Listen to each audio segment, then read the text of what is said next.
শুভ্রাংশু তো নিজেই পরিষ্কার করেছে আগে যে শুভ্রাংশু তো পৌরসভায় আসতে চেয়েছিল, কিন্তু তাকে যদি দায়িত্ব ঠিকভাবে না দেওয়া হয়, একটা ভাইস চেয়ারম্যানের যে ফাংশনিং পাওয়ার, সেই পাওয়ারটা যদি তাকে না দেওয়া হয়, তাহলে সে তো এসে অবাঞ্ছিত লোকের মতন আচরণ করবে না। সে মনে করেছে সে তো আর ফেলনার লোক না, দুবারের প্রাক্তন বিধায়ক, তারও তো একটা মান সম্মান আছে। সেই কথা মাথায় রেখে তার মনে হয়েছে যে আমি মিউনিসিপ্যালিটিতে গেলে অপান্তেয়, তাই জন্য সে আসেনি। আপনারা কেন ওনাকে আমরা তাকে বহুবার অনুরোধ করেছি বলেই তো তিনি মাঝে মাঝেই পৌরসভায় আসছেন না এমন নয়। তারপরেও তার যে যথোপযুক্ত সম্মান পাওয়া উচিত ছিল সেটা তিনি পাননি, সেটা আমরা সবাই মিলে বসে দেখেছি।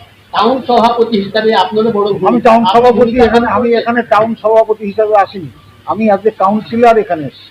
আপনি এট দ্য সেম টাইম আপনি টাউন সভাপতি, সেটা তো মিউনিসিপ্যালিটির বাইরে। মিউনিসিপ্যালিটিতে যখনই আমরা অ্যাডমিনিস্ট্রেশনে ঢুকে গেলাম, পার্ট অফ অ্যাডমিনিস্ট্রেশন হলাম, তখন দল মতো নির্বিশেষে। আপনি প্রতিবাদ করেননি ডাকা হয়নি কেন? অবশ্যই করেছি। কি বলা হতো তারপর?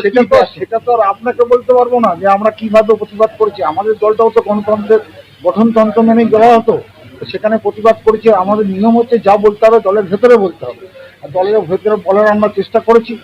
চেষ্টা শুভ্রাংশুও করেছে, আর চেষ্টা করতে গিয়ে যে কোণঠাসা হওয়াটা, সেই পরিস্থিতি তৈরি হয়েছিল।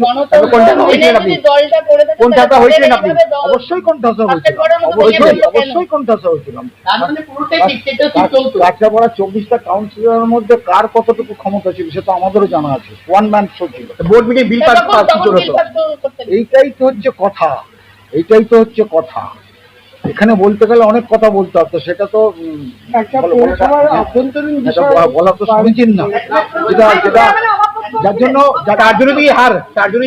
যার জন্য বোর্ড মিটিংটা ঘরের ভেতরে হয়, ঘরের বাইরে হলে পরে সেটা প্রকাশ্যে হয়। এটা যখন ঘরের ভেতরে হয়, এই আলোচনাটা বাইরে যাওয়া কাম্য নয়।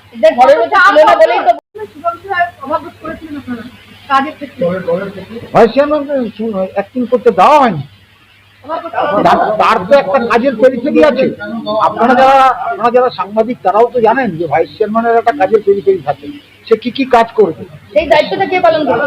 ভাইস চেয়ারম্যানের দায়িত্বটা তখন কে পালন করবে? বলেছি না, আমি প্রথমে ওয়ান ম্যান শো বলেছি, সেটা সিদ্ধান্ত নেবে তাই করবো।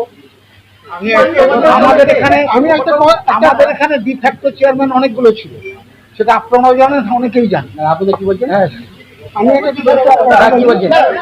আমরা যখন শপথ নিই, তখন শপথে লেখা থাকে যে আমাদের আভ্যন্তরীণ বিষয় জনসমক্ষে আন্দোলন, সেটা বোর্ড মিটিং হোক বা যে কোনো বিষয় হোক।